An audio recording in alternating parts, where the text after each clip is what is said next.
Ordinance. And Oldsmar Rescue. Pre-registration is required for this free training opportunity. Call 749-1200 to reserve your spot. That's a vet run and vet run walls. We don't need this.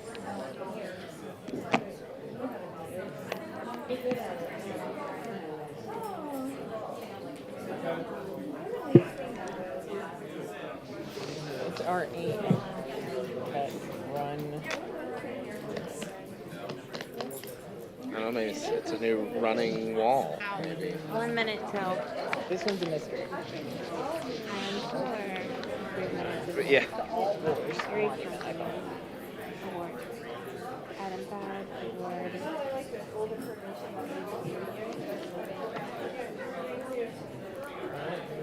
We're here. Counsel. Payment to legal counsel. Yeah, the question mark one's a surprise to be revealed later.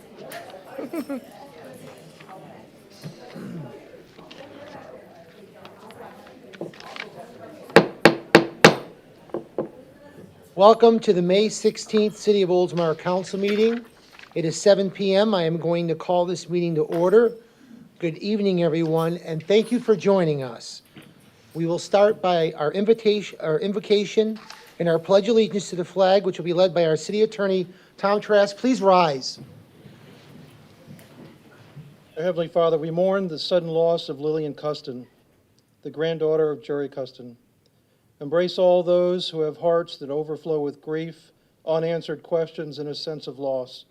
Grant them space to express their tears. Hold them close through the coming days. In this we pray. Amen. Amen.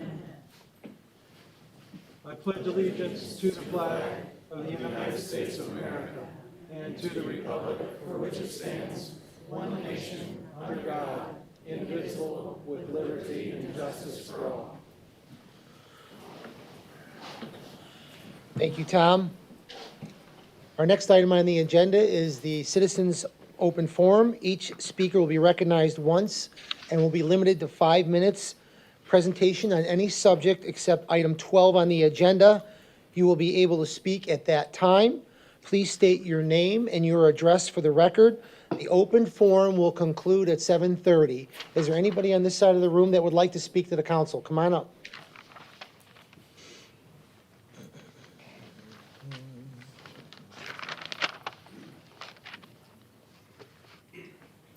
Hi, I'm Melissa Colmo. I live at 301 Park Boulevard, and I'm speaking on behalf of the Oldsmar Neighborhood Association. I just wanted to thank Councilmember Buckman, Councilmember Knapp, and Mayor Saraki for coming to our meetings and supporting us, and of course, Felicia for working in partnership with us. Our next community meeting is May 24th at 6:30 at Tico Hall. We have a lot of really great projects happening. In conjunction to that, I'm really excited about Paint the Pavement tonight. But we have hurricane buddies, we have a walking school bus getting started, we have a butterfly and pollinator garden that we're trying to start. We have a lot of great things going on. So if you have questions or comments or you want to volunteer or learn more or anything, come to the meeting. You're also able to email me at melissa@oldsmarneighbors.org. I'm on my email all day. And the walking school bus for Oldsmar Elementary is coming August 2023. I'm very excited. This is to help support the Safe Routes to School initiative that the city is working on. So if you are interested in that, email me. We're looking for volunteers. We're looking for kids to join. I have a route already. And I just want to say thank you again to Oldsmar Fire Rescue for also working with us. So we have a lot of really great things. And I look forward to seeing everybody. Thank you. Thank you. Come on up.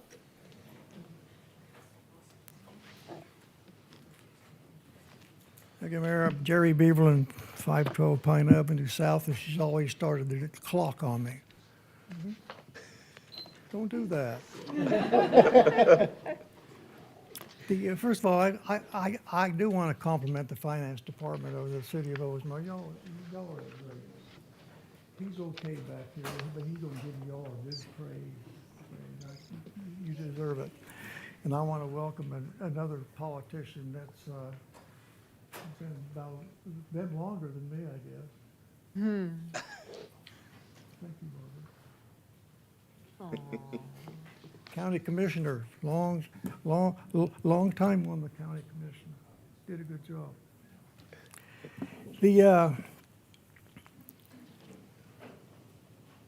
And we also has got Oldsmar's finest back here. When I heard that the 7 acres was going to be sold on the bay, I thought, that's sad, because I always wanted that piece of land where the Veterans Park is for the city of Oldsmar. I knew we would never get it. So I went down, I consider Roger a friend, and he's really a friend of the city of Oldsmar too, Roger Kumar. I went down and with Tom Likens, and I asked him, I said, why don't you sell it to the city? He said, I didn't think the city was interested in it. I said,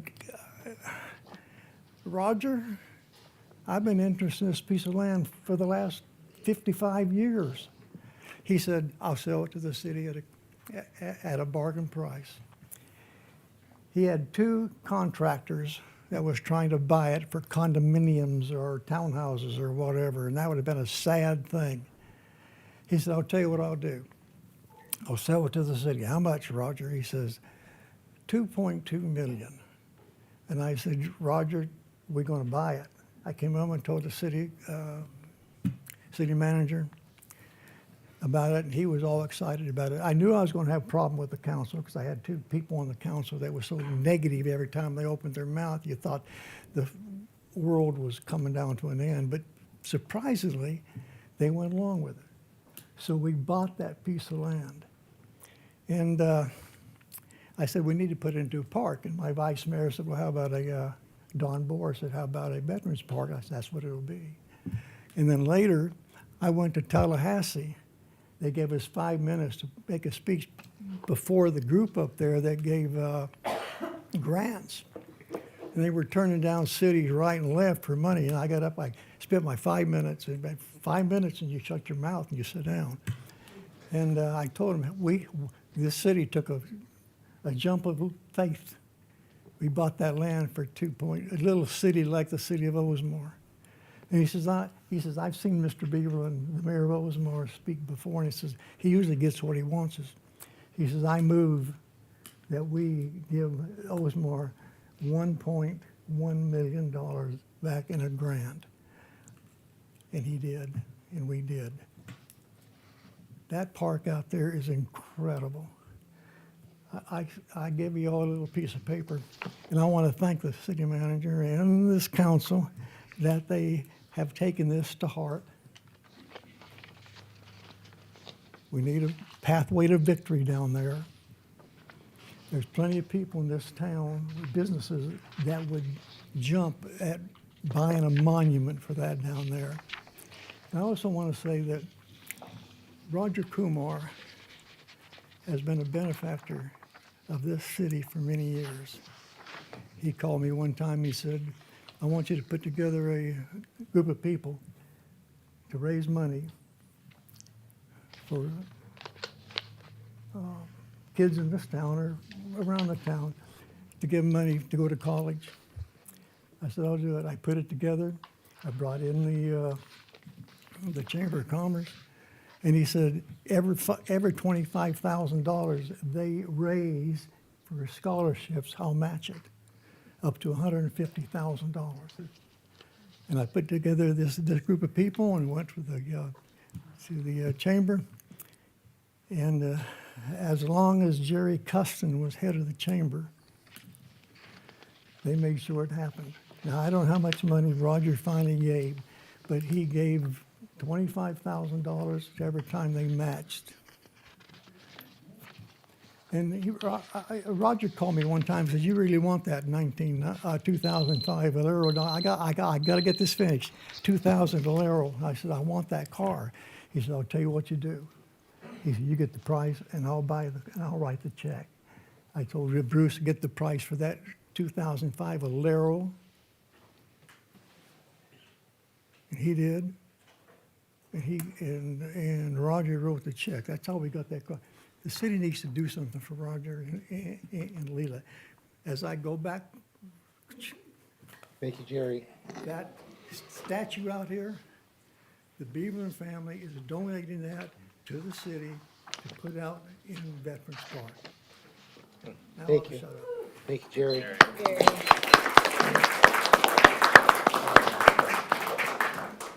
Yep, come on up. Hey, Ginger Tadaszewski, 303 Park Boulevard. I forgot I was supposed to speak up here tonight, so just bear with me. So I'm here as part of ONA as well.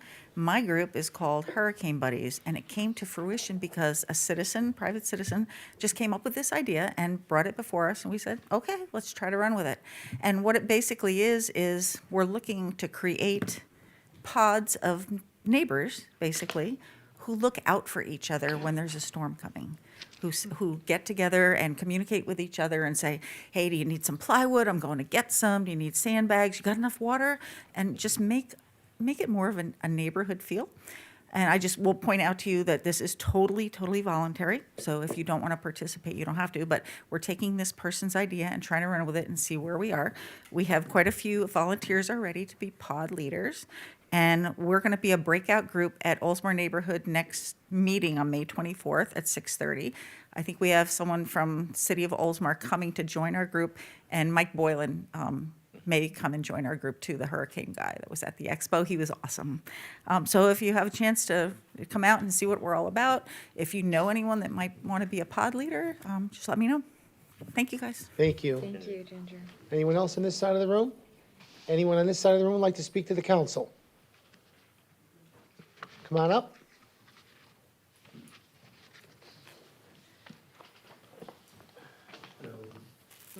I'm from Palm Harbor, is that okay? Absolutely. No problem. So my name is Matt Samuelson. I'm at 1397 Rolling Ridge Road in Palm Harbor. I'm the president of the Palm Harbor Youth Football Association. We're item number 16 on the agenda tonight, the renewal for our field use agreement. So I just wanted to take a moment to come up here and tell you a little about us and to say thanks. So the Panthers have been, we operate as the North Pinellas Panthers. We started off as the Palm Harbor Panthers 22 years ago. It's our 22nd season, all with Pop Warner. We're a youth football and cheer association. We spent the first roughly 15 or so years at Palm Harbor Middle, and then we moved to Oldsmar Sports Complex. I think this will be our 6th year. My resource over there. So it'll be our 6th year here at Oldsmar Sports Complex. We have, this year, we'll have 275 athletes, boys and girls from ages 3 up to 15, between tackle and cheer. As a side note, we could use a 6U tackle coach, if anybody's interested. We could also use some assistant coaches for tackle, and we need a couple more kids as well for some of our smaller teams. Our website's northpinellaspanthers.com. Wanted to say thanks to the city. It's been a great partnership that we've enjoyed these last 5 years. We look forward to continuing it on as long as it makes sense, and it appears to make sense for us. It's been a great facility. There's a great team out there that takes care of the facility for us. And then I wanted to say kudos to Chip and the leisure services team. They've been great to work with. They've been great partners. They've helped us grow.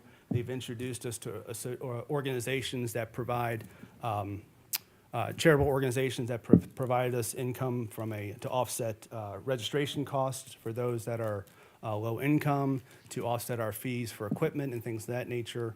And then Chip and the team have just been great to work with. What we do have, I wanted to give to Chip, we have a little plaque that we give to all of our sponsors. So this one's to the city of Oldsmar.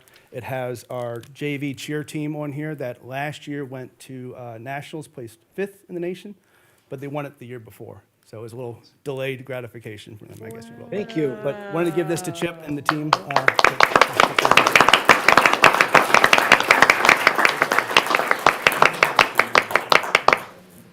That's awesome. Thank you very much for that. Anybody else on this side of the room would like? Come on up.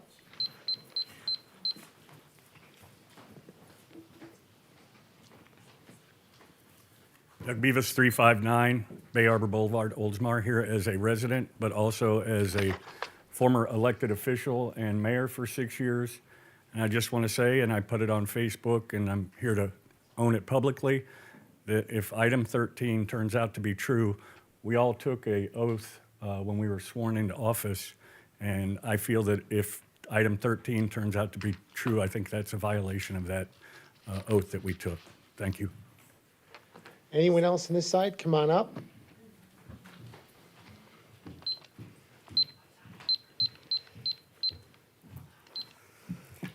Linda Norris, 510 Oakwood Boulevard, Oldsmar.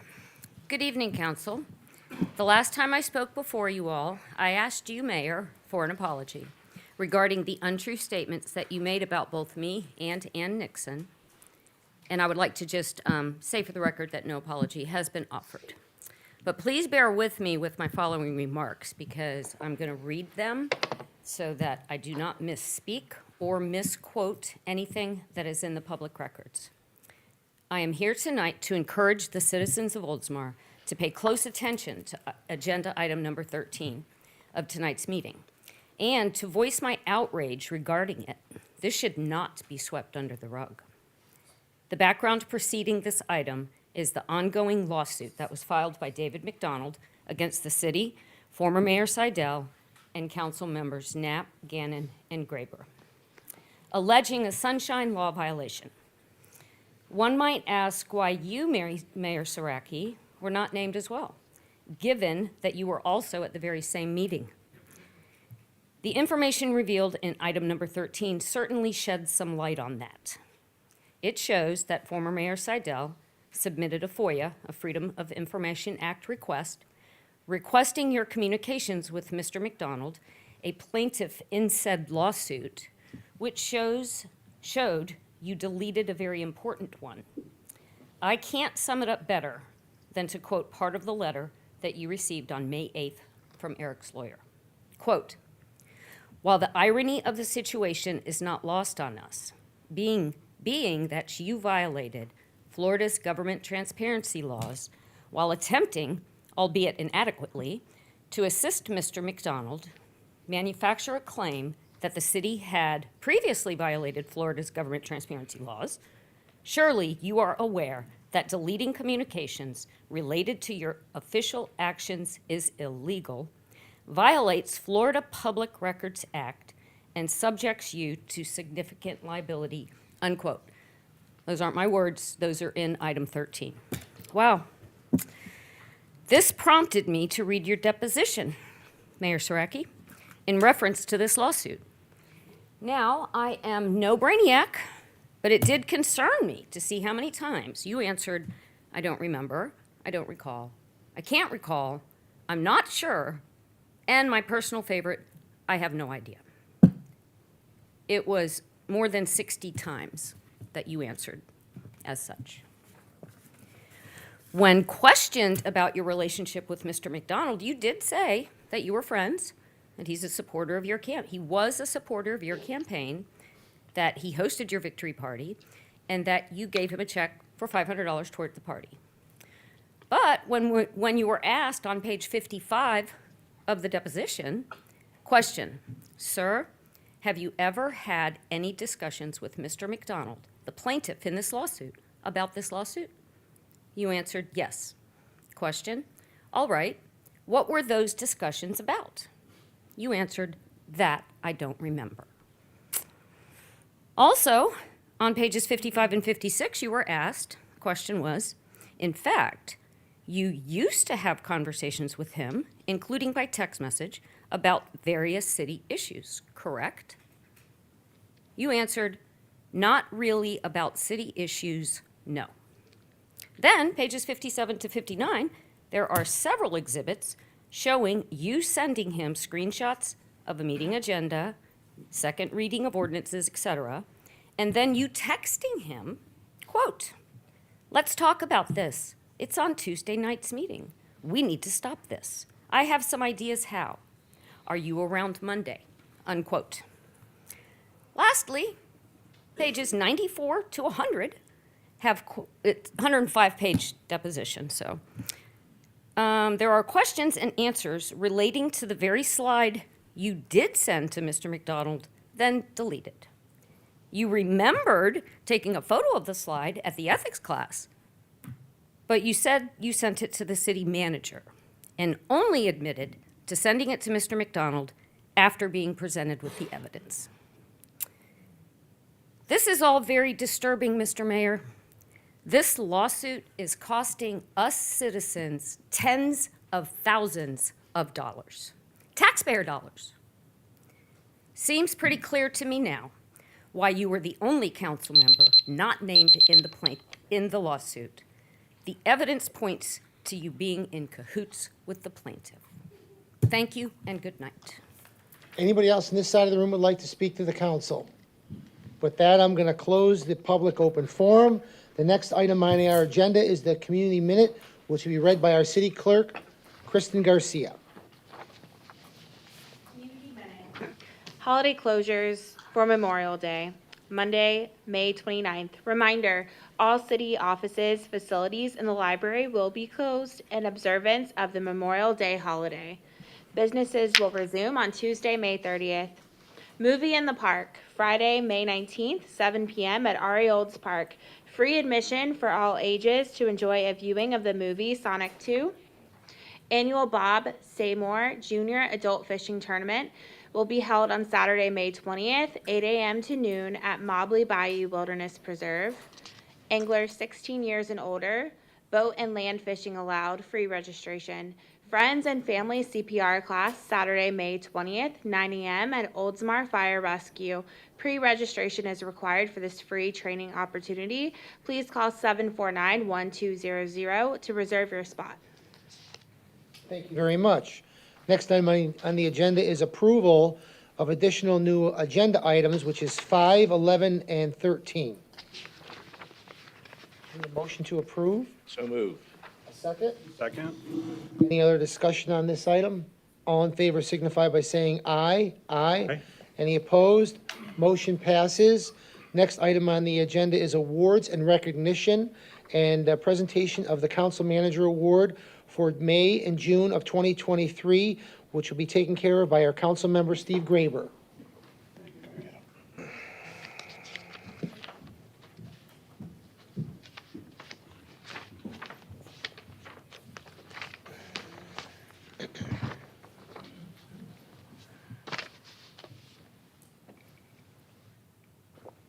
I always look to Tom to make sure this is working. Good. Got it? Awesome. You're receiving this. You will also get a trophy. I heard, Kathy, they were on back order or something along those lines, but okay. So you get two things. Congratulations. That's awesome. Thank you, Mayor. Good evening, Council, and good evening, everyone. Thank you for coming tonight. I have the distinct honor of presenting the Council Manager Award to Jonte Bugs Graham, or as he is known to all of his students and their parents, Mr. Bugs.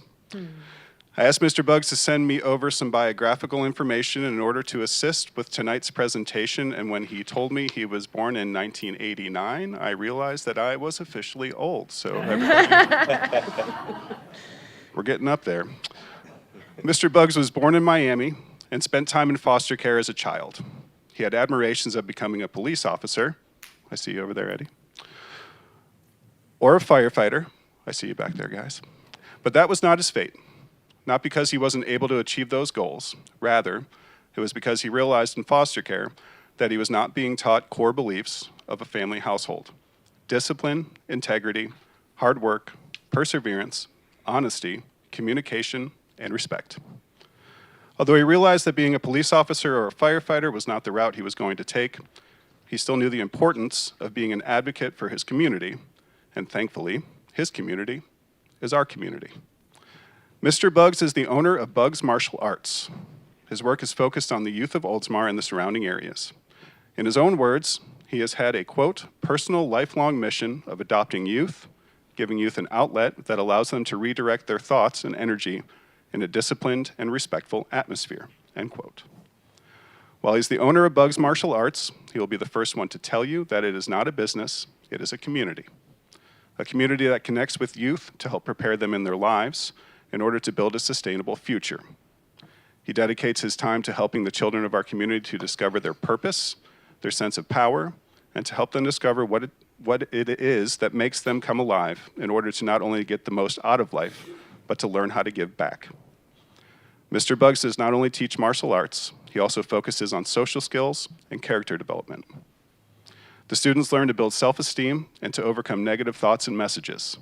They are taught life skills and desirable behaviors to not only build core values that are important to all families, but to learn skills that help prevent bullying. In addition to building core values, the benefits of the training Mr. Buggs provides include learning how to focus, learning how to take hits, literally and figuratively. I put that in there, you saw that. Learn how to take hits and to get back up. Learning how to breathe and gain strength and endurance. Learning how to build friendships that will last forever. And learning how to resolve issues in a non-violent manner. When I told Mr. Buggs he was receiving this award, I asked him for quotes that he uses in his training. And in response, he sent me the following. Do not sacrifice who you want to become because it is hard right now. The only way through pain is through it. And when we lose, we don't blame others, we rebuild ourselves. I will say that when I decided to give tonight's award to Mr. Buggs, I was approached by multiple people who said, who's Mr. Buggs? I mean, they'd asked me, and they did. When I explained that he had started a martial arts academy in Oldsmar and was using the academy for after-school care and training, the reaction I received was universal. That is so awesome. It is. My hope is that tonight's award sheds light on the work that Mr. Buggs and others do in the community to enhance the lives of the children who live here. I also want to make sure to say that every once in a while, you got it? It's okay. I can take, need me to grab it? I can grab it. No, we're good. It's okay. Don't worry about it. My hope is that tonight's award sheds light on the work that Mr. Buggs and others do in the community to enhance the lives of the children who live here. Also, I want to make sure that every once in a while it's good to know that you're doing the right thing, and you're doing the right thing. On behalf of the mayor and the city council and the entire city of Oldsmar, I want to say thank you for a job well done. We're so very fortunate to have you and Buggs Martial Arts here in the city. Not only am I proud to present you with the award tonight, I'm also proud to call you friend. Congratulations.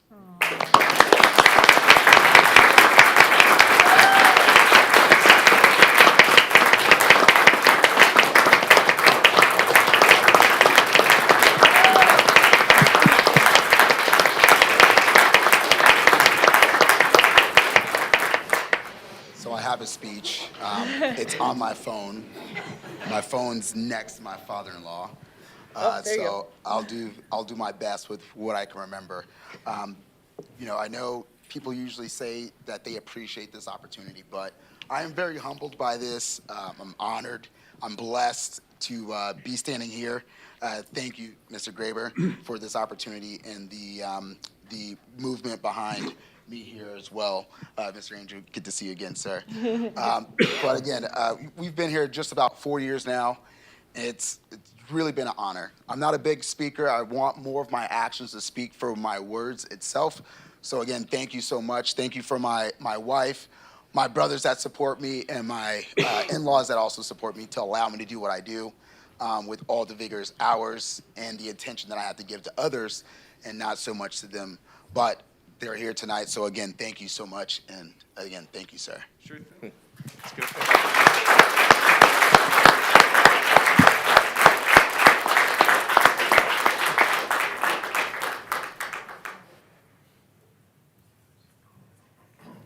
Family, you guys coming up? We're all taking pictures. We called you out. I couldn't say you were going to show up.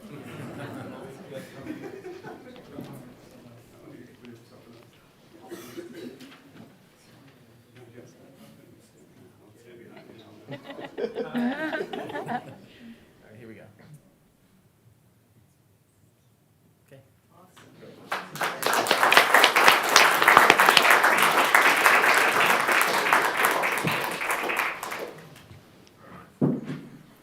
That was an excellent speech, Councilmember Graber. That was very moving. You know, just this morning, you know. Yeah. Good recovery off the Good job. Thank you so much, and congratulations. Yeah, no, I'm just glad that alarm went off. I made sure I had to get the speech though. He's Gotta be teasing. okay. You'll never live it down. It's all good. It happens. Great job. Next item on our agenda is the presentation of the Government Finance Officers Association Distinguished Budget Presentation Award to the City of Oldsmar for the fiscal year 2022 and 2023. The City of Oldsmar has been honored with this Distinguished Budget Presentation Award for the fiscal year 22-23 by the Government Finance Officers Association, GFOA, of the United States and Canada. This award, which is the highest level of recognition in governmental budgeting, is a testament to the city's dedication to upholding the highest standards in budgeting as well as commitment to governing body and staff.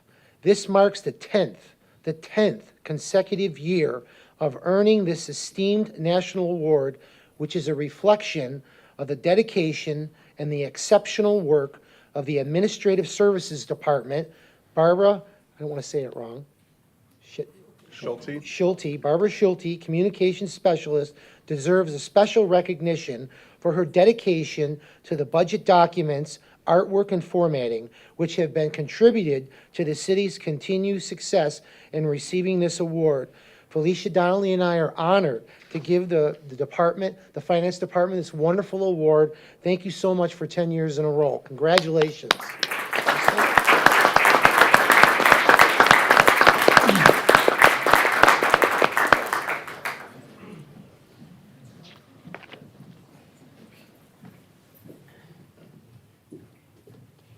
Yes, get up here, y'all.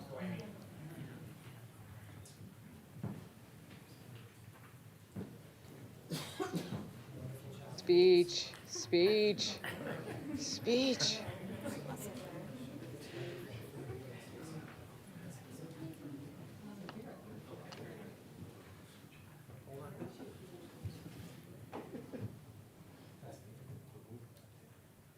Congratulations. Can you hear me? Oh, there we go. Congratulations, Garrett. I'm going to give you the mic because this is a wonderful award for 10 years. Thank you so much for the whole team and your dedication.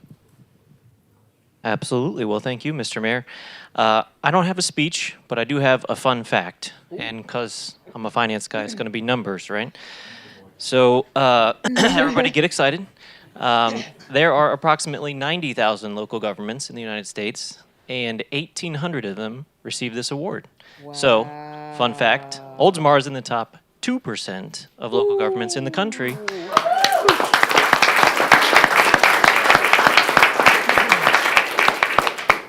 Just a thank you to everyone who's part of the process, which is, well, everyone. Staff, citizens, council, charter officials. It's really a team effort. So thank you, everyone. Appreciate it.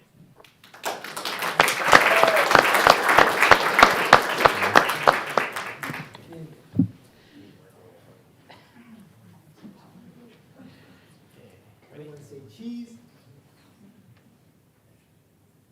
Okay. Thank you.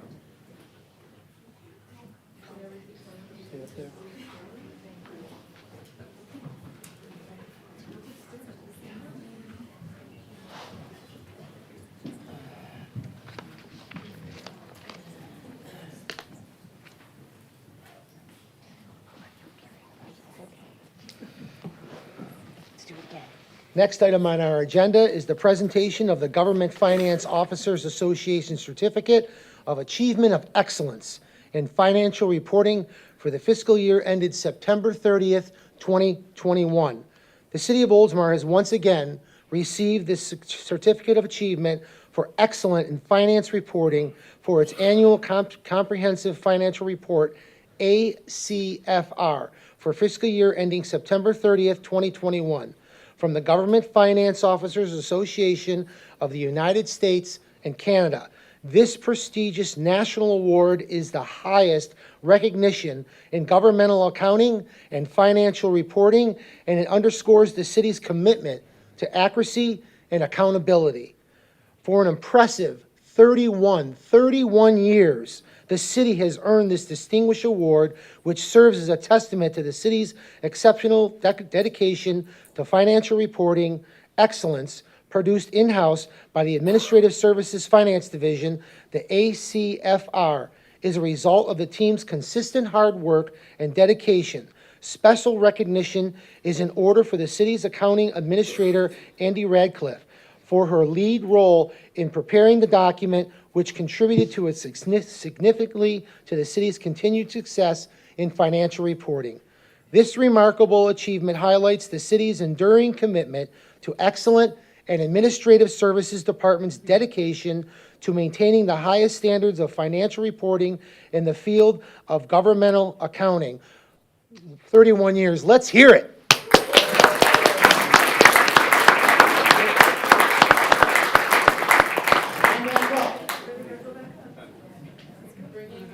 Too. Bring Amy Ratliff too.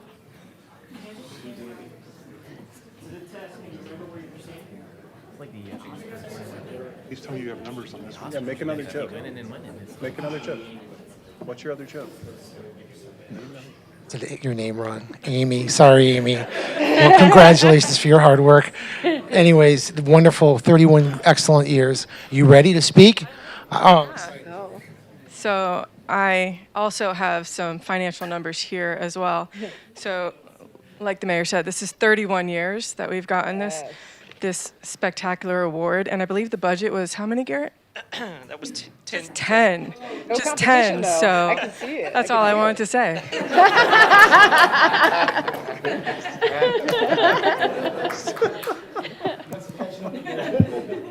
All right, slide it. Great job, you guys. Okay, ready? Okay.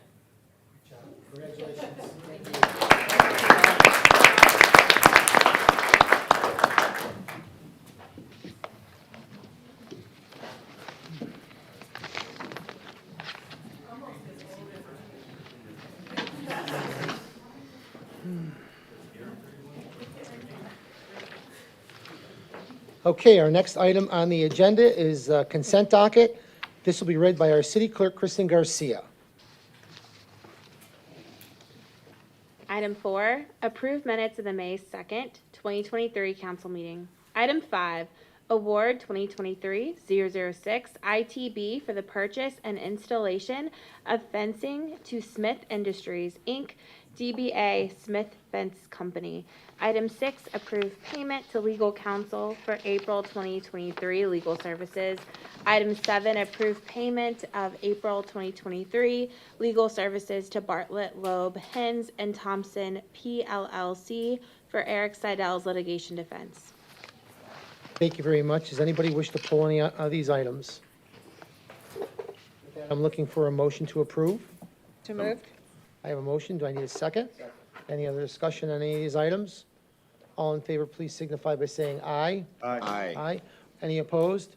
Motion passes. Next item on the agenda is proclamation for the Oldsmar Historical Society, and I will be doing that.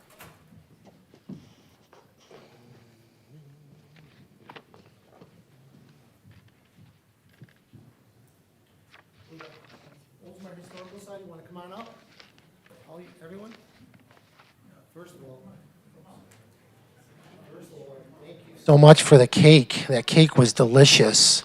The 20-year-old cake, that was good.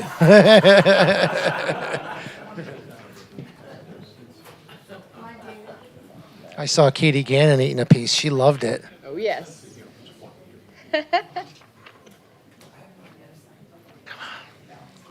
So today is, yesterday was actually a very special day. It was the birthday of the Oldsmar Historical Society, starting their organization and the saving all our artifacts of all the history of Oldsmar. So I'm going to read the Oldsmar Historical Society proclamation.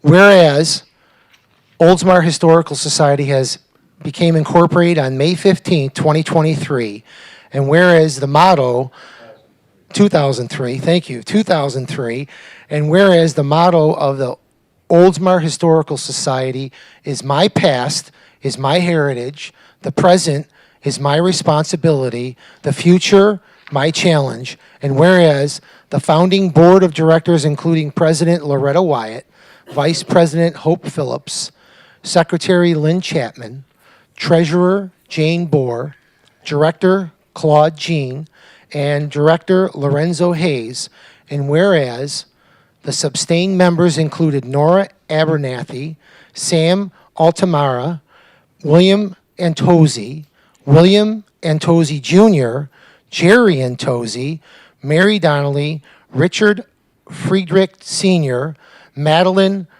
Guru, Claude Jean, Dottie Lee, Lisa Lean, Vanessa Michaels, Janice Miller, Hope Phillips, Gary Sears, Sandy Sears, Sharon Van Warp, Babe Wright, Loretta Wyatt, Suda Yaddis, and Mariel Yaddis, and whereas the founding plaque is dedicated to Mayor Jerry Beaverland, Librarian Roberta Weber, and City Clerk Lisa Lane, and whereas the Oldsmar Historical Society provides opportunities for the community to create and preserve history.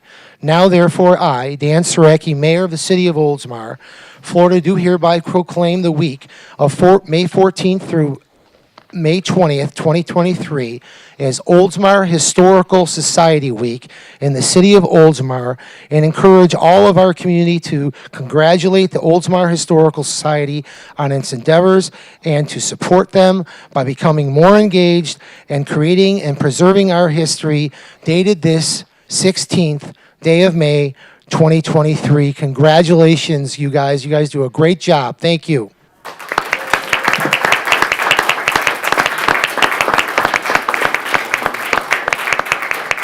Mary Ann is our president, and do you want to say something? Say thank you to the mayor and the city council for this proclamation. And please come down for cake. We got lots of cake left, and it's, as the mayor said, it's delicious. All right, and I want to let Ken, because Ken's got some news about his, he's just started becoming our newsletter guy, and I want him to say a few words about it. We distributed our first newsletter after 20 years. Well, you know, we didn't have it in the mail. It's not the mail's fault. So from the Historical Society, a newsletter would naturally be called the Olds Letter. So each city council member up front here has a copy. They will, I guess we'll have some downstairs, right? Okay. You have to get cake though. So, cake And a longtime member, Sandy Sears, is here, and I know she wants to say something, and she wants to invite somebody very special up to speak. Let me get it. Oh, there's the paper. Thank you.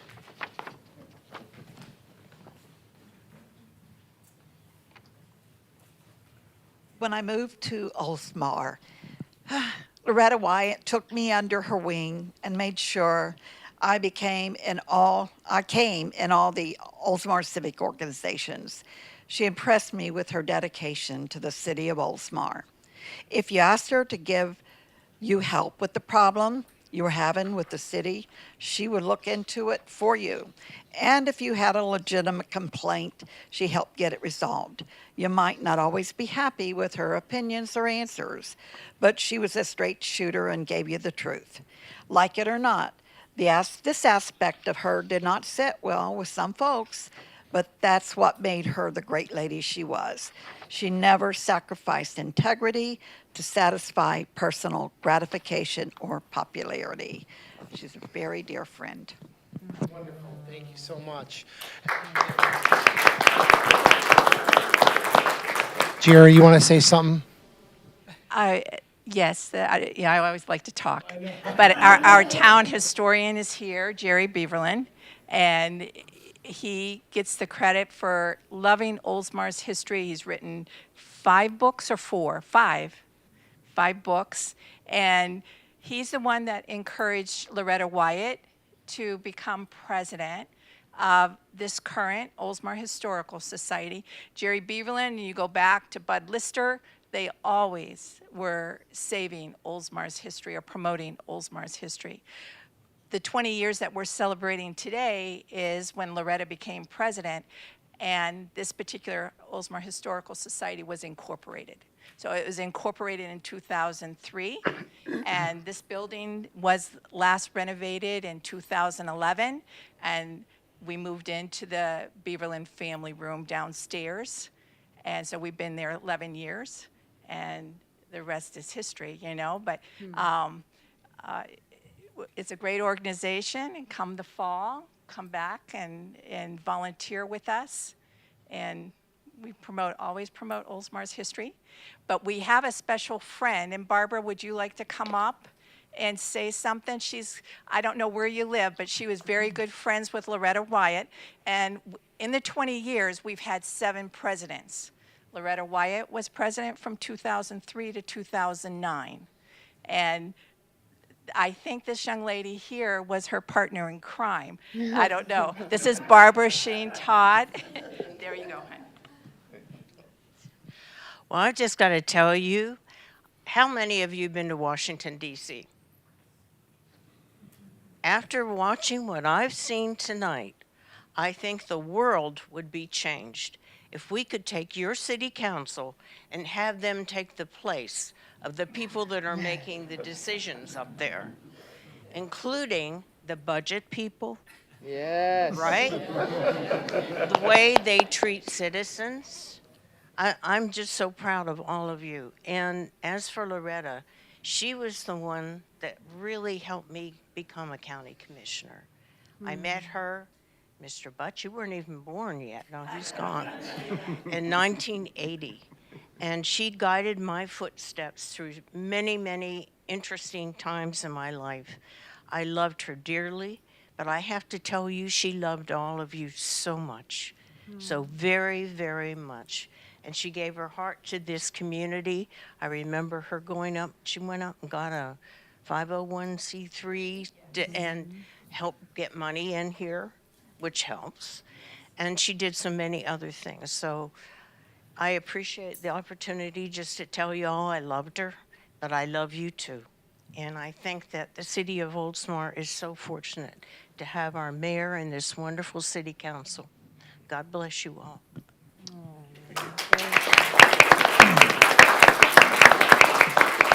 Barbara, I want to just thank you very much for coming out today. I know it's a journey, and you're here, and everyone here on the board and the Oldsmar Historical Society is very thankful that you're here, and we really do appreciate you. All right, anybody else? David, you want to say anything? Okay. How about you, Bill? All right. Well, these guys are great. We've accomplished a lot in his new newsletter, and congratulations. And let's get a picture.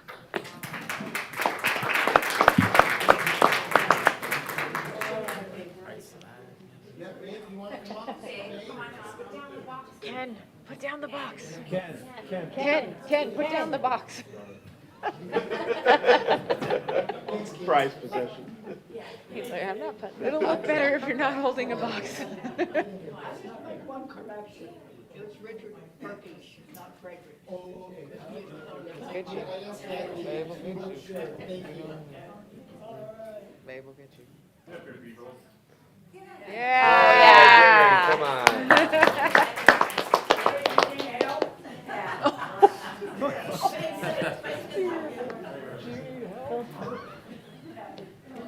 Oh.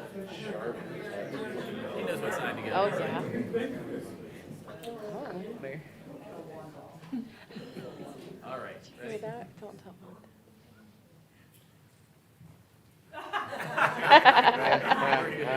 Thank you, everyone. Congratulations. Have the box back.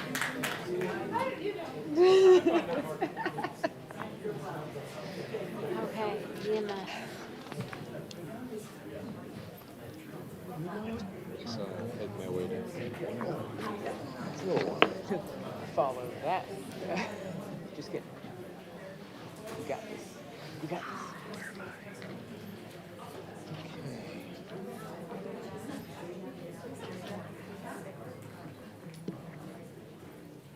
All right, next item on the agenda is item number 9, presentation of proclamation for EMS Week, which will be done by our Vice Mayor, Andrew Knapp.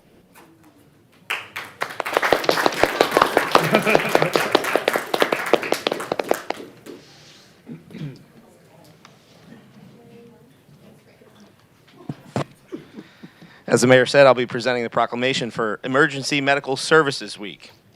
Whereas emergency medical services are a vital public service, and whereas the members of emergency medical services teams are ready to provide life-saving care to those in need 24 hours a day, 7 days a week. And whereas access to quality emergency care dramatically improves the survival and recovery rate of those who experience sudden illness or injury.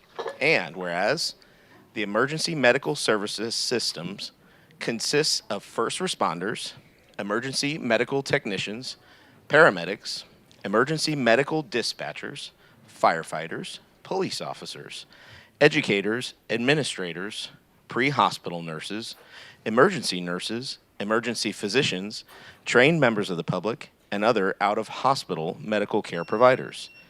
And that's their cue. Couldn't have been better timing. Dave, you're staying, right? Nope. That was impeccable timing. So close. You should have done that All one right, we'll first. finish this. We'll bring it out strong. Whereas the members of Emergency Medical Services Team, whether career or volunteer, engage in thousands of hours of specialized training and continuing education to enhance their life-saving skills. And whereas it is appropriate to recognize the value and the accomplishments of emergency medical services providers by designating Emergency Medical Services Week. Now, therefore, I, Andrew Knapp, Vice Mayor of the City of Oldsmar, on behalf of Dan Saraki, Mayor of the City of Oldsmar, Florida, do hereby proclaim the week of May 21st through 27th, 2023, as Emergency Medical Services Week, with the EMS Strong theme, quote, EMS Week, where emergency care begins, end quote. I encourage the community to observe this week with the appropriate programs, ceremonies, and activities. Dated this 16th day of May, 2023. Dave, now you're all alone. Well, no, Chief's still here. Hey. Come on up. Dave Young, Captain Dave Young, and EMS Coordinator. Come on up and take this, and then they have a presentation after. Thank you. Oh, very cool.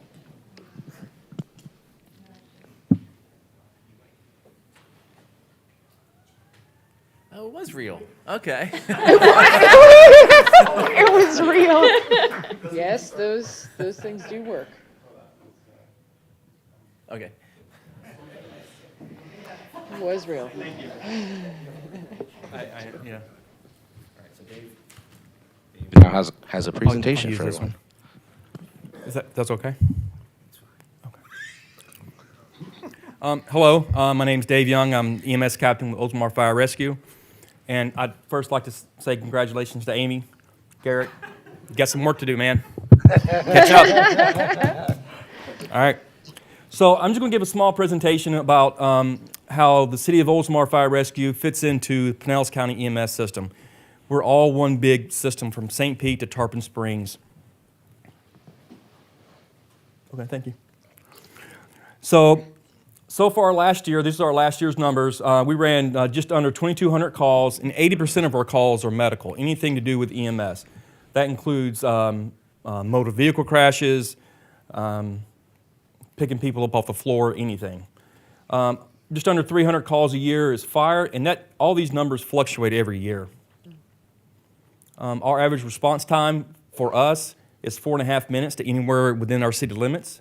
The county wants us, per their agreement, 7.5 minutes, so we're well above and beyond that. The average response time for units coming into our city is just under 7 minutes. So that's when we're getting help or assistance on those bigger calls. There we go. So right now, we started in this new program called AVL, and it's all GPS-based with our vehicles. We all went out and bought new GPS modems, and it goes by closest unit response. So it picks where our truck is, and it sends us to the closest call. It could be anywhere. It used to be by station, wherever our station was, but now if we're at Oldsmar Sports Complex, we end up in a call in Palm Harbor in their district because we're just closer. So this is going to cut down greatly on response times and in the end get help to those people faster. So our EMS funding comes from the county with our ALS responder agreement. Through EMS resolutions, our current funding, it covers 75% of my salary or the EMS captain's salary, whoever's standing in this spot. It also covers 75% of the vehicle that I use. And they cover 3 positions, one for each shift, and it's a firefighter paramedic. Some of the stuff that they cover is insurance for the vehicles, salaries for those 3 people, benefits for those 3 people, uniforms, certifications for all those people, So they really want us to make sure we keep those paramedics in service. This year alone, in fiscal year 23, we'll just get just over $450,000 from the county, and in fiscal year 24, just under $550,000. These are our units. Right now, we count our engine crew that just left. They're our county-funded unit. It could be either the engine, which is the bottom left picture, or our truck, which is the top left picture. We usually try and keep our truck in service, but it's getting some maintenance done now. The other unit on your right is our rescue, and it's city-funded, and so when we have staffing available, we put it in service and kind of alleviate some of those calls from the engine. These are our crews. We are missing a couple people, but we have A shift, B shift, and C shift. They work 24 hours on, 48 hours off. I know they all enjoy what they're doing. We've got some new guys. Well, one of them left. He just turned 21. Wow. Yeah, makes us feel old. So, yeah.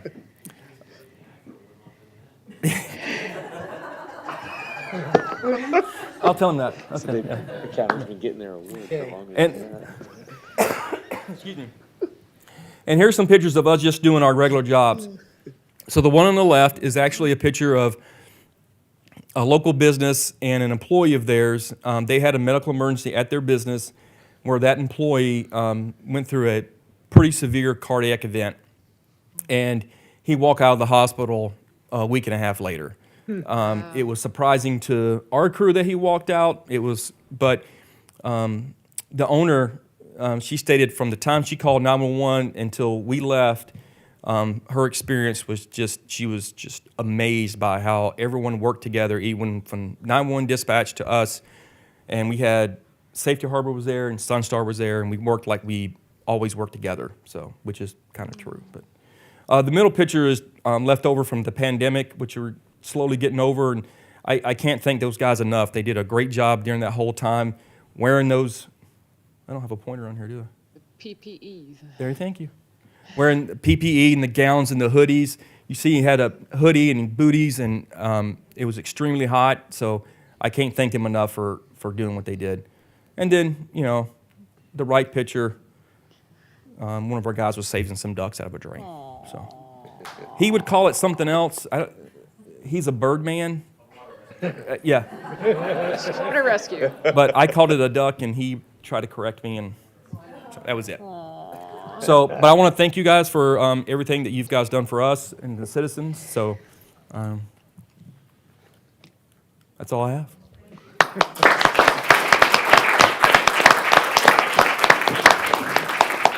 Thank you, Dave. Great presentation. Thank you for that update.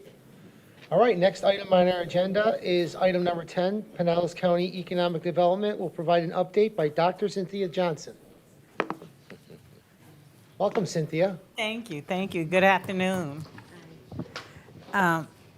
First, I just want to say how much of it is a pleasure for me to speak before the council. I remember my first time speaking before this council, and Mayor Beaver was the mayor. And I remember him walking up with his Lee jeans on, and I'm like, hey, he's a cool mayor. He has some jeans. So I remember coming to that meeting, but today my purpose is just really to come and say thank you. And I say thank you on behalf of Pinellas County because Oldsmar is one of our most thriving communities. As you all know, you have a thriving business and manufacturing industry here. And what we have been able to do is work very closely with Felicia. She has been so very supportive of the county initiatives. When I took over as director, I did have some pretty bold initiatives to try to change the way that we've been doing business. And I'm proud to say that a lot of good work has gone into that, but it has been some good efforts and some good results. So I'm just going to quickly give a quick little update, let you know where the county is, and hopefully demonstrate to you how critical Oldsmar is to the ecosystem. In fact, I have really tried to brand this one Pinellas mantra, whereas we work together as 24 municipalities all across this community. We have our respective communities with all of their great individual, unique personalities. But those 24 municipalities and the unincorporated areas really do create one community. And in that one community, we are one Pinellas. So this picture here really demonstrates how we come together as one community to support the business growth here in Oldsmar. So that's the ribbon cutting of the Booker Creek Industrial Park. And so this is just a quick little who we are. We are the county department, 100% county.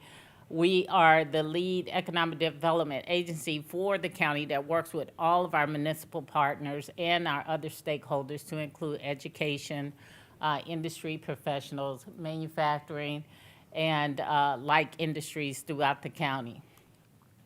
Now,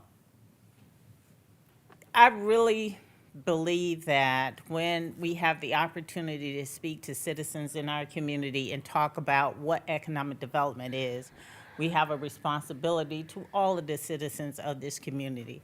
So what we have tried to do in economic development for the county is really take a very intentional approach to economic development in a holistic fashion. And so our three core areas is our business development team. That is the team that works with recruitment and retention and works with our corporate entities. We also do international business development. And then we have our small business and entrepreneurial development team. That team works with our small businesses, help vet ideas, have pitch contests, really add aid to creating new and strong businesses in the community. And then we have our real estate and redevelopment division. Now, as we know, Pinellas County is a community of opportunity. One thing that we can't do here is create more land. However, we have unique opportunities to redevelop the land that we have. And that was one of the results of the ESP project at Booker Creek. It was one of those opportunities to make more, better, modern space for business to grow. So this is just a quick snapshot of what we've been doing over the last year. We've been really busy. My team told me to go on vacation in 2 weeks and make sure I stay on vacation for 2 weeks because they probably want to go on vacation too. Because, Felicia will tell you, I'm asleep in heaven, because right now I'm having a great time.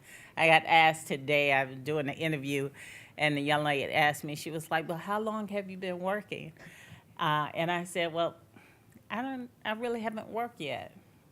I come and do what I love to do every day, and I really don't see it as work. I see it as a service, and a service to our citizens to grow our industry so that our citizens can have the means to live in a beautiful city like Oldsmar. I'm like right on the border. Felicia knows I only live right down the street in the Eagles, but I'm right on the border, and so I enjoy the amenities of Oldsmar quite often. I love the parks. So my husband and I are always at Memorial Park. So our business retention efforts, this is where we really do the attraction, and I'm gonna look at my slides. Being a young whippersnapper like Mr. Bugs here, I'm gonna have to read what's up close. So I'm gonna have to read the paper that's in front of me. But our business retention and attraction efforts, we really work very hard to provide businesses with tools to keep them growing. I know sometimes there's this misnomer that, economic development, you guys are bringing in all of these companies. Well, the fact of the matter, and Felicia can attest to it, we spend more time working with existing industry because it's critical to us to make sure that who we have here in our community is strong and can grow. And then the others will make the investment. So we want to create a community where not only all of the great citizens in this room want to enjoy and invest, but where my granddaughter, who's only 15 months, I have to throw her in my little presentation, wants to stay, you know. So we really look to make sure that we create a vibrant, resilient community. So this is just a snapshot, and I won't go through all of the numbers, but we have worked with over 167 leads. One of the things that we do when we get leads from the state, or we get leads from outside of the community saying, hey, we want to move into an area where we can have manufacturing. What we do is we send those opportunities to our city partners. We allow the city partners to respond, and then we package that information and give it to the prospect.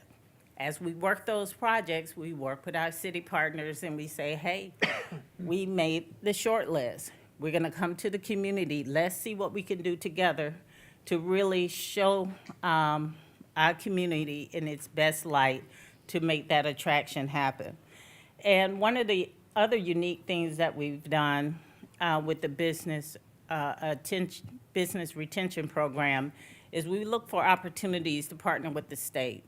So on here, you'll see that $10,000, we too are the government, and so anytime I can find some free money, I go for it.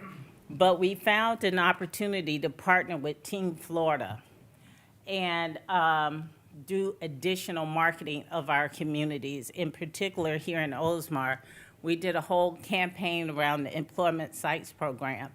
And you're gonna hear a little bit more, you know, a little further into the presentation of how fruitful that campaign was.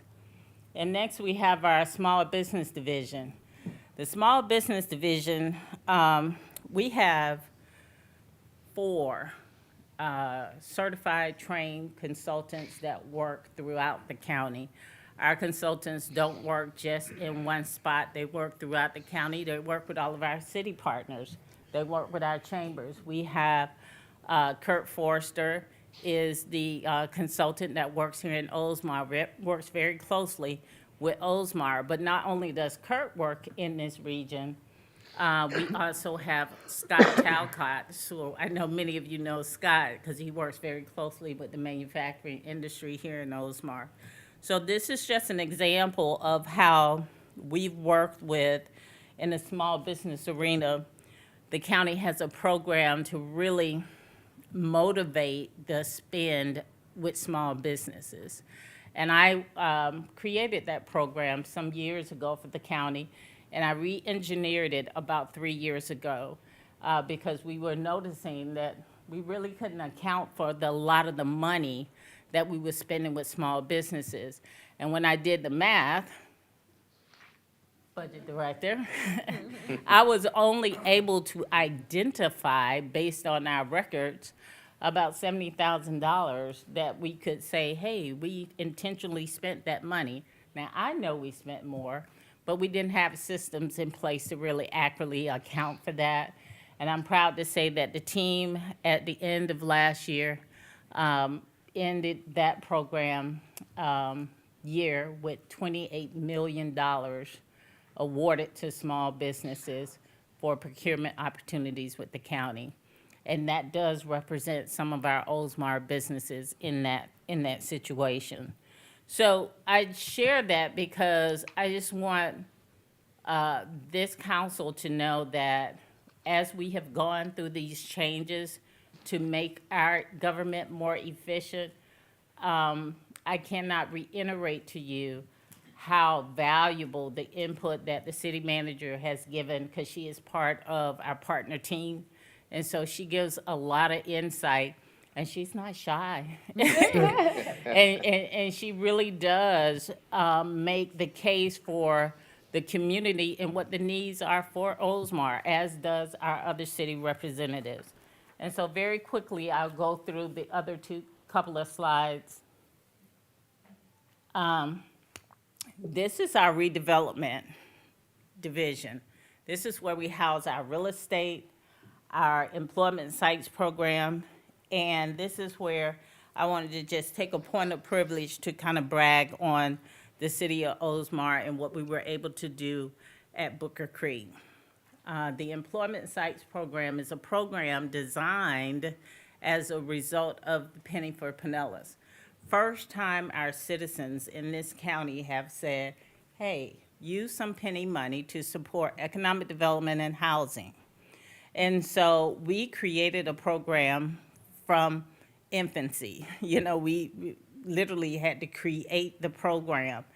And we created the program. We took a year to make sure that we have a foundational program. In my other life, I was a principal, so I'm really pretty strict about accountability and process and things like that. So I like to, you know, measure 10 times and cut once. So we spent a lot of time making sure we had a solid foundation in a program.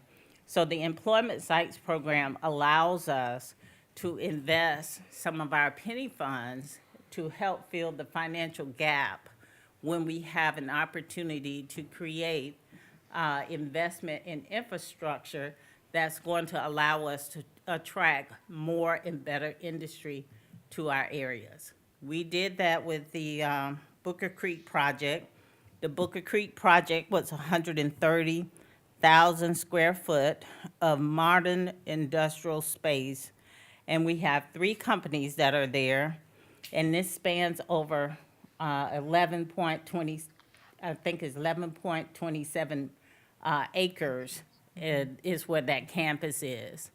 And we are so excited because last week was National Economic Development Week. And during National Economic Development Week, that particular project did receive the Deal of the Year award from the Florida Economic Development Council. All right. So congratulations to you all. So congratulations to the city for having the leadership that supported such a critical venture in this community that led to good paying jobs for our citizens. And if we didn't have enough there, we went to the Forward Pinellas Resiliency Conference, and the Employment Sites program won the award for Economics and Energy and Resiliency Award, because the whole idea of the Employment Sites program is to make for a more resilient community by investing in the infrastructure. So the ESP program won that award too last week. So we were just like, hey, it's our week. And so we have used the picture that you saw in the front on all of our like grant applications. Like we got the mayor, we got the city manager. That's And so it has turned out really good for us to be able to promote the innovation and the willingness to collaborate with the county that our cities have, especially here in the city of Oldsmar. So the Employment Sites program, there's a Booker Creek, and we are currently actually in the next 2 weeks, there is another project here in Oldsmar for ESP that will go before the board. And then I just wanted to talk about the marketing efforts. This is a big deal to all of us in our communities, because we all know that if we don't market our communities, I'm from Pinellas County, so people are like, Pinellas, where's that? And so I know I've said, I'm down the street in Oldsmar, where's that? So we know that we have to promote our communities so that we can really expose others to the joy that we feel when we come to our communities. So we have spent a lot of time over the last year investing in our promotional activities, and it has yielded some great returns. We've had over, well, actually, this is an old number. We've had over 32 success stories. We've done print advertisement. We've done social media ads, and we try to promote as much as possible. One of the things that I'm really excited to announce to you all tonight is that we actually have a new website. And I know Felicia has known us many years. We haven't had a new website in probably 10+ years. And now we have a new website at pced.org. It's innovative, it's creative. You'll find pictures of your community there. It was very important to me that we have pictures of our community, not stock photos. I want someone to look and say, hey, that's Felicia. Or, I want our website to be reflective of our community. So we have spent a lot of time planning this website to represent the communities of Pinellas. And one of the biggest piece is the targeted industry, and you could drill down into the website and find industry information about the various industries. And then a joy that I hope that you all really leverage is our data dashboard. This data dashboard is filled with quantifiable, qualifiable data that can help you make good decisions, and you can use it from developing your idea to creating a strategic plan for the direction of the community. So this is just a snapshot of our data dashboard, which is also located on the website. And so this is what's next for us. City Manager Felicia has been part of an executive team that has assisted me and my team in identifying a company to create a countywide strategic plan. And in that strategic plan, we've had an opportunities workshop, and we've had over 18 engagement sessions throughout the county to talk about what does economic development look like countywide. So we are on track with our plan. Right now, we're in the opportunity phase. And so we are looking at all of the data that we have gotten over the last few months, and we're starting to craft the framework for the plan. My executive advisory team, that's kind of the oversight of what's happening, will get an opportunity to look at the framework as we work through it and really identify how does our plan connect with the city's plan. And so I've participated in Oldsmar's strategic planning as well as I have done across the county, because we don't want to duplicate services. We want to complement services. And so you'll find that once our plan is completed, it does encompass what's happening in our various cities. And that's going to be important because the next phase of our penny is for public infrastructure. We're getting ready to build out phase 2, and we'll be coming to the city of Oldsmar and saying, what are some key projects that you all are working on, and how can we do this together? So thank you so much for allowing me to just come and brag a little bit about your community, and to thank you for having such leadership that understands we are better together. And when we work together, we have a better community that will be resilient and that will be sustainable for years and years to come. So thank you so much, Mayor, for the invitation.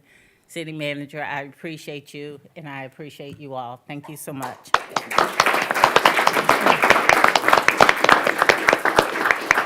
Cynthia, thank you for that wonderful update. Fantastic. Thank you. We all appreciate it. Thank you so much. All right, next item on the agenda is Paint the Pavement presentation. It was the pleasure of City Council for staff to consider a paint for the pavement process. City staff has used existing mechanics to have a path to permit these events while ensuring safety of the public and public property. The presentation outlines the elements of the procedure, and our presentation will be done by Daniel Simpson, our Director of Public Works. Welcome, Daniel. Thank you. So I think I'll just answer the question right up front. Why is the Director of Public Works talking about art? And I was wondering the same thing. No, it's because it's in the right of way, and it's one of my roles of the city is to make sure that the right of way is safe and for the public. So background: the City Council. Here we go. background. City Council expressed the desire to have pavement art. And so public art emphasizes a neighborhood's identity and character. And so the Technical Review Committee considered this request. The Technical Review Committee's main concerns were first public safety. How can we do this safely? So the two main things we were concerned about were making sure that there's no confusion with traffic markings, because we don't want to have confusion in the right-of-way. And second, that the actual event where people are painting the ground is done safely. Second, we were worried about having an unfunded maintenance burden, that, oh, cool, we're going to paint the road, but is it going to create a bunch of new work for our people? And then third, what is the mechanism to approve this? You know, it's kind of a right-of-way permit, so we came up with a system. I'm going to walk through the system. I'm going to obviously emphasize the approval process more than the painting and the maintenance, because the painting is pretty obvious. You just paint it. But so first, you would identify a location. We would have a pre-app meeting, form a project team, select an artist, draft a design, gather support, apply for a permit, and schedule a site visit. Whoa. Back. Yeah. Gentle. Yeah. So first, we're going to identify a location. So it must be under the city's jurisdiction, like meaning it's a city street. You may be able to convince the state to let you paint in the middle of Tampa Road, but I don't have the authority to grant that. Second, we don't want to have it in anywhere where there's more than two travel lanes. Next, the roads that would qualify would need to be 25 miles an hour or less. And the intersection can't already be painted. And finally, if we know there's a project coming, we wouldn't let you have that intersection, because we would be paving over it or tearing it up. We would recommend you come back in a year or two. So second stage is organize a pre-application meeting. So you would contact the technical services division by email or phone, and we would set up the meeting. In that meeting, we would discuss your plan, what you're kind of thinking for your schedule, the application process, design guidelines, any initial design concepts. And then we would determine whether the intersection you're planning to do would be appropriate. Next, the team, the person that wants to do this neighborhood art would form a team. And we should try to involve as many neighbors as possible. The project team will be responsible for organizing neighborhood participation, overseeing the maintenance of the intersection. And we'll have one city staff person be the main point of contact, and we would like a single point of contact for the team. If you've done any permitting, having 14 people talk to you is not the easiest thing. So then we're going to select an artist.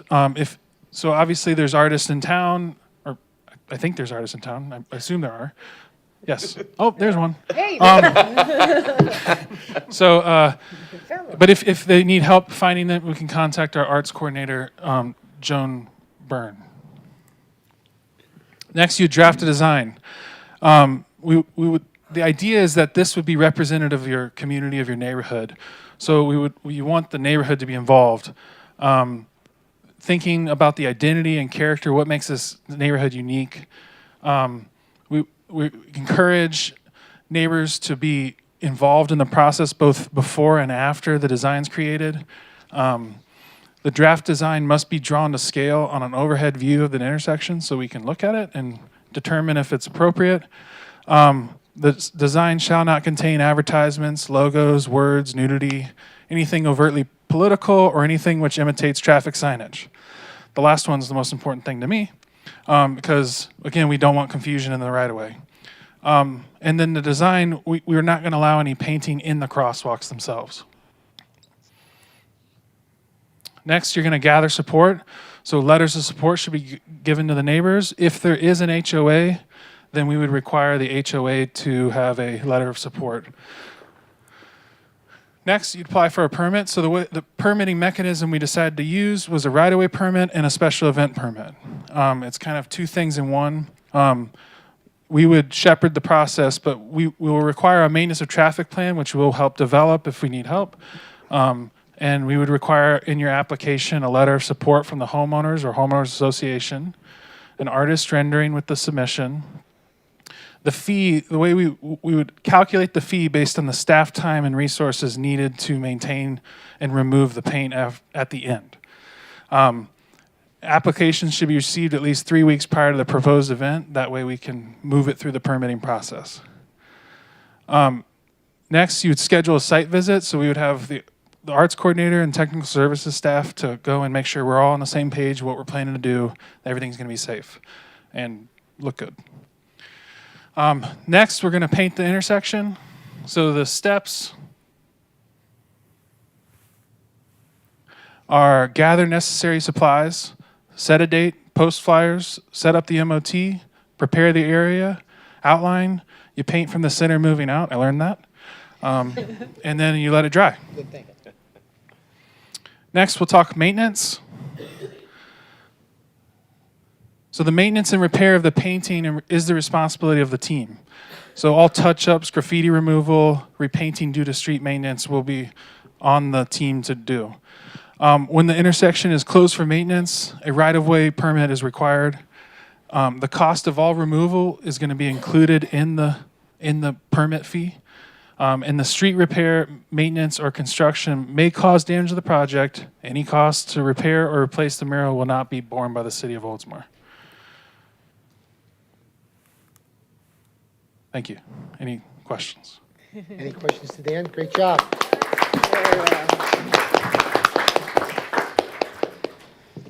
For Dan?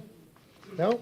Well, thank you for that Gratitude. update. Thank you so much. for getting all that in place. All right, next item on our agenda is City Attorney Tom Trask. Thank you, Mayor. Item number 12 is a public hearing for the second reading of Ordinance 2023-05. I'll read that by title only. Ordinance 2023-05, an ordinance of the City of Oldsmar, Florida, setting the municipal election date of March 19, 2024, and providing for the effective date. This is the second and final reading of this ordinance. The first reading was held on May the 2nd. There have been no changes since that May 2nd hearing date. Thank you. This is a public open hearing. Does anybody wish to speak against or for this item? With that, I'll close the public hearing. I need a motion to approve. So moved. Second? Second. Any discussion on this item? Roll call, please. Councilmember Graber, Yes. Councilmember Buckman, Yes. Councilmember Gannon, Yes. Vice Mayor Knapp, Yes. Mayor Saraki. Yes. The second reading of Ordinance 2023-05, setting the municipal election date of March 19th, 2024 is adopted with 5 votes for and 0 against. Item 13?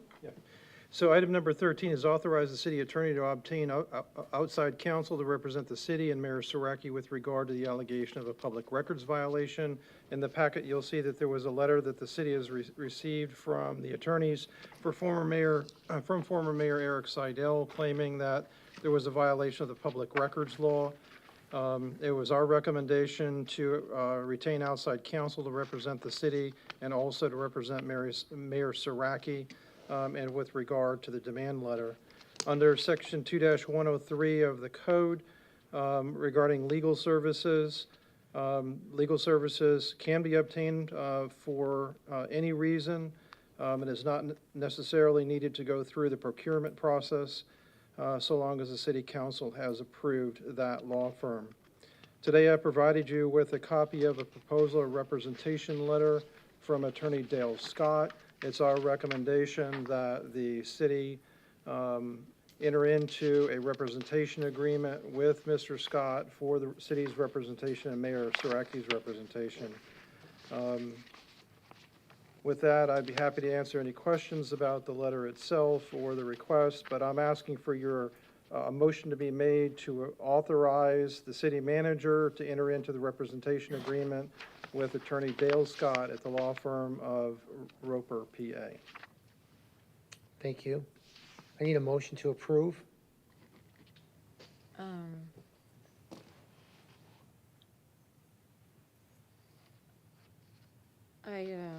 I'd like to make a motion, perhaps City Attorney, if If I don't state it correctly, if you'd assist me in restating it. Okay.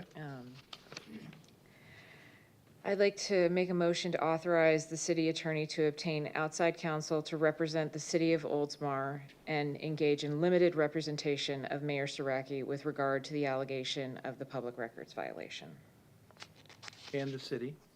and the city. So it'd be both the city and Mayor Saraki. A limited representation of Mayor Saraki. Okay, so you would not want to include the city of Oldsmar in the representation? I think she had that. It said City of Oldsmar. Authorize the city attorney to obtain outside counsel to represent the city of Oldsmar Okay, I missed it, I'm sorry. and engage in limited representation of Mayor Saraki with regard to the allegation of the public records violation. And that would be Attorney Dale Scott. Dale at the Scott, Roper- as Roper, recommended, yes. PA. All right? Sounds good, Tom? Yes, Motion absolutely. made. Second. So there's multiple issues discussed in this letter and attachments, which I'd like to address separately. I also wrote my comments. It's critical for our citizens to understand that the letter gives notice to the city of an intent to initiate litigation regarding a records request. And it is our duty to ensure the city is afforded a defense to any threat of litigation. Our city attorney is recommending outside counsel to perform this task pursuant to our code of ordinances. The letter also provides notice of intent to sue the mayor in regard to the same public records request. I made a motion to retain counsel to represent the city and authorize it in a limited fashion to the extent that the defense operates as a defense to the mayor as well. However, if a conflict arises in the outside firm's representation of the city and representation of the mayor, I would explicitly withdraw my approval and the mayor should retain alternate counsel at his personal expense. In essence, if the city's response to the letter and notice of intent shows that the city has produced all documents responsive to the public records request, and it appears that the record was deleted by the mayor, then the mayor should retain alternate counsel at his personal expense as such actions are outside the course and scope of his duty as mayor. In addition, to the extent that forensic inspection of any device is necessary, as referenced in the letter, the city should not bear the cost of any such inspection, as the inspection is only necessitated by virtue of the mayor's failure to provide the records in the initial instance.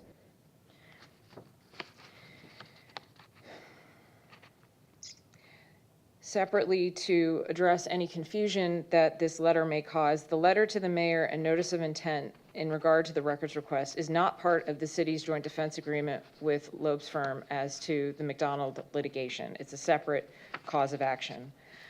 Of deeper concern to me is that the letter and attachments indicate that the mayor may have provided assistance to Mr. McDonald in his lawsuit against the city to affect the disadvantage of the city, meaning the mayor of our city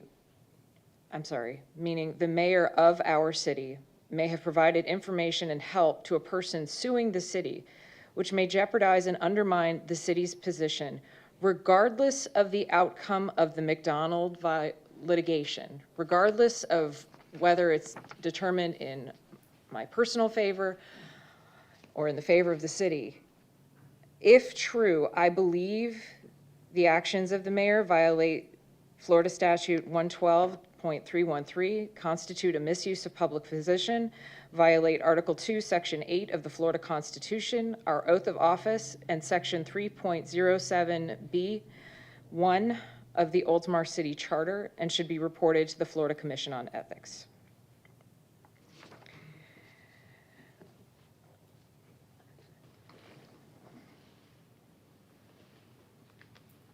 It is my hope that the way in which I have fashioned this motion makes clear the line where I would draw my support for the city's funding of a defense to the allegations of the public records request as to the city, and where I believe it should stop, subject to the outcome of that representation. Anything else? Maybe. Anybody else would like to speak? I made the second. I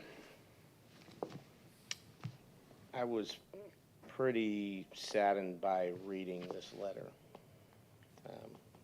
Forgive me, unable to type my password right now to bring it back up. I could barely read, I hear you.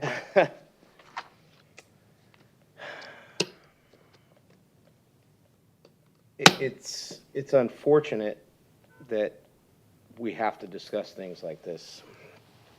And to already have the burden on the city to be defending another issue similarly related or kind of in the sphere of connectedness, that now we're facing something else, all kind of rooting from a similar network of people. And my bigger concern beyond this is, does it end here? Do we wind up with some other lawsuit in the future because of whatever's been going on, whether it's amongst members of this council, staff, or citizens? All the above, right? I agree with Councilmember Gannon's assessment of the position of providing counsel as it relates to the benefit of the defense of the city, first and foremost. And if things come up during any investigation that warrants a separation of defenses, then I believe that would be justified. So I really hope, deep in my heart, that this becomes a nothing to be of it, but based on what I've seen, and I know obviously through litigation updates from our normal counsel, plus this new potential counsel, I hope I don't say anything else that further upsets me. That's all I have. Thank you, Mayor. Anyone else like to speak? Go ahead. Thank you, Mayor. I just, right now, they're allegations. They're very serious allegations, but they're allegations. And so I think retaining counsel is necessary, and taking Tom's recommendation as to whom, that's fine to move forward. To opine on the rest of it, or where I think it's going, or what I personally think about the contents of the letter, that's not proper. Tonight we're deciding whether or not to retain counsel based on the allegations that are contained in the letter. So I'll reserve comment on what it actually says. But again, I think the allegations, while they are allegations only, they are very serious, and so I just don't want that to be lost on all of us. That's all I had. Thank you. Councilmember Buckman? You know, you get elected and you don't realize how tough this job can be sometimes. And this is one of those.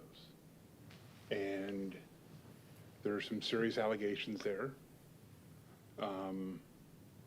I've made my comments known about this entire situation before, and I'm going to hold to that. Anyone else? Okay. Thank you. I have a motion. I have a second.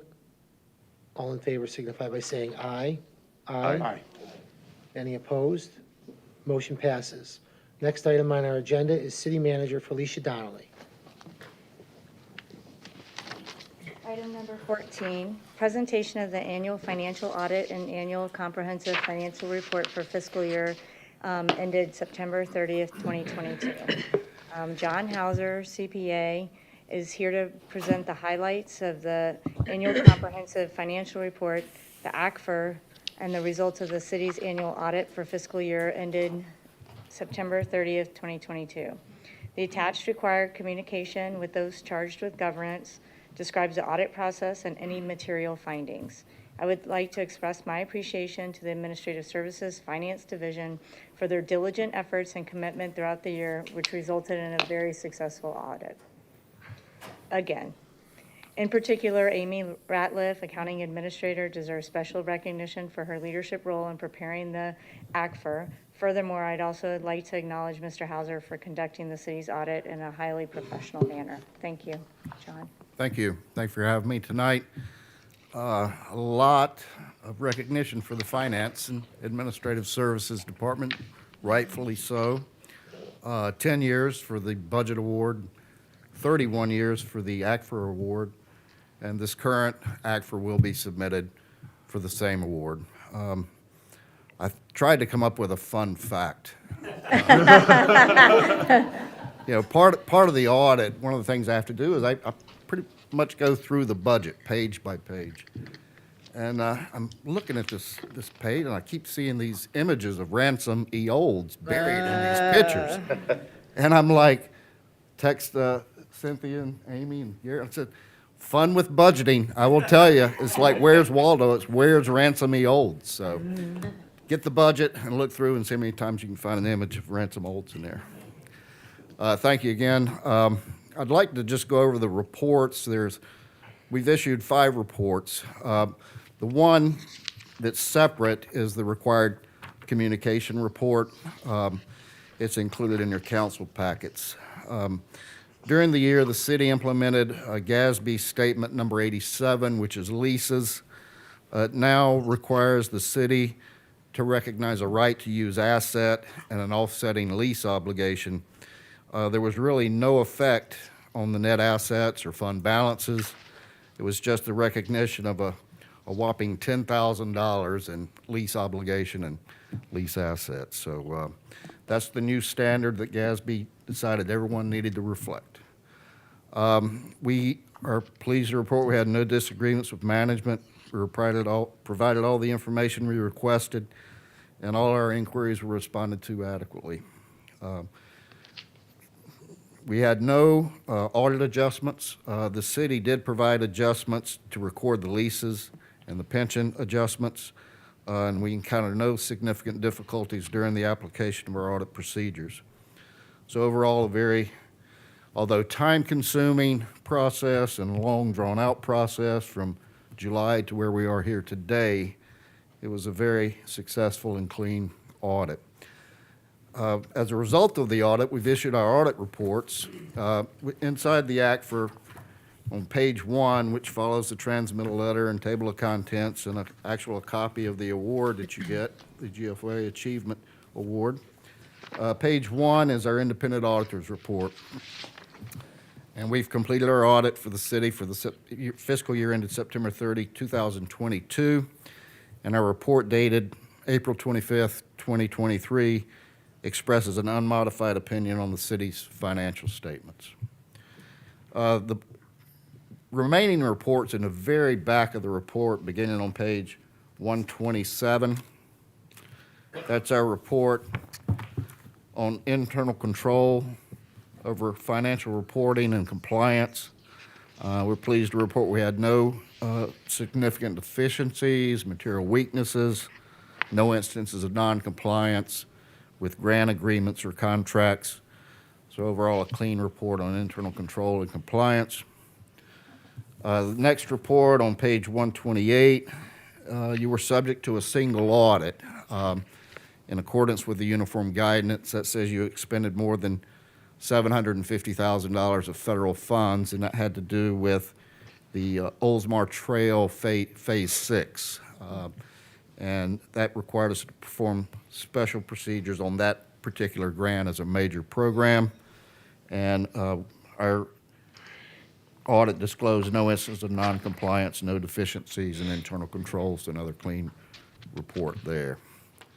Lastly, we have page 131, the independent auditor's management letter. I say lastly, next to last. This letter is required by the Auditor General of the state of Florida, and we're pleased to report we had no issues with management and no reportable items. Now, lastly, the last report, I promise. is the auditor's report required by the Auditor General as it relates to compliance with Florida statutes as it pertains to investments. And the city has its own investment policy, and that policy was adhered to during the year.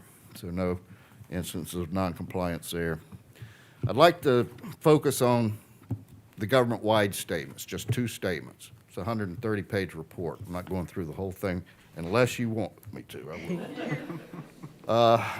Total assets and deferred outflows of the city were a little over $49 million, an increase of $10 million from the previous year. Increases were in cash and investments due from other governments, capital assets, and deferred outflows related to pensions.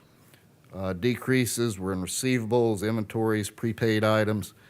The fire pension net asset, the fire pension plan, separate standalone plan, had been funded more than 100% in prior years due to the market conditions. That then dropped below, so now we have a pension liability with the fire pension. Total liabilities and deferred inflows were about $27 million. That's an increase of about 6.8, and that's primarily due to capital projects, long-term debt, accounts payable and retainages related to that, and unearned revenue from the ARPA funds of $3.5 million. And those are going to be expended in the future on approved items. The total net assets minus liabilities, were $122 million, an increase of about 3.4. The unrestricted portion increased $2.1 million, was about $22 million. And that equates in the governmental activities to a little over 2 months of expenditures, and in the business type activities, approximately 20 months. And 2 months is within that 15% of fund balance that you want to retain as a buffer. So you're right on target for where you need to be there. The next statement of activities, is on page 18 and 19. This shows the cost to operate the government. That cost is then offset by program revenues, which are charges for services, operating, and capital grants, to come to a net cost of operating the government. Is split between the governmental activities, the business type activities, and for the general government, it was an excess of expenses over revenues of $12.5 million, and that was covered by your general revenues, your taxes, and your shared revenues from the state, franchise fees, investment income, 14.8, so you had an excess of about $2.4 million for the year in governmental activities. The business type activities, your water and sewer, the reverse osmosis plant, stormwater utility, solid waste, were all positive. That is, the revenues, charges for the services exceeded the expenses by 1.5, so self-supporting in each of the enterprise funds. Overall, the general revenues of the enterprise funds, not significant, but resulted in an excess in the revenues over the expenditures of a little over $1 million for the year. It was a long, drawn-out process. As I said, the Department of Administrative Services and Finance were very instrumental in getting this done, but especially like to thank Amy Ratliff.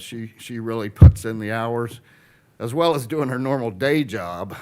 She does, pull this thing together, and believe me, there was a lot of back and forth of her wanting to say, "John, that's enough. Quit telling me to take that second period away."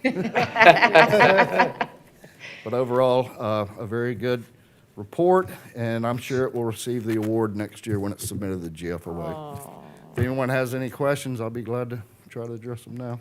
All right, any questions? Nope. All right, thank you, John. Thank you. Great job. I need a motion to approve. How about a second? Any other discussion? All in favor, signify by saying aye. Aye. Any opposed? The motion passes. Thank you, John, for hanging out with us all night, too. Thank you so much. Item 15. Item number 15 is approve an agreement for the use of recreation facilities with the Oldsmar Youth Soccer Association. The City of Oldsmar partners with youth sports organizations to provide recreation-based sports activities at the Oldsmar Sports Complex. This item recommends that the approval of an agreement authorizing the use of soccer, football fields 1, 2, and 3 as determined by registration numbers. This agreement reflects a field allocation that considers the number of players served by the organization. Based on the needs and the goals of the organization, Oldsmar Youth Soccer will share field space with Palm Harbor Youth Football Association is allocated Monday through Friday from 5:30 to 9 p.m. and on Saturday from 7 a.m. to 9 p.m. This allocation doesn't include Sundays or when the fields are closed for special events or maintenance.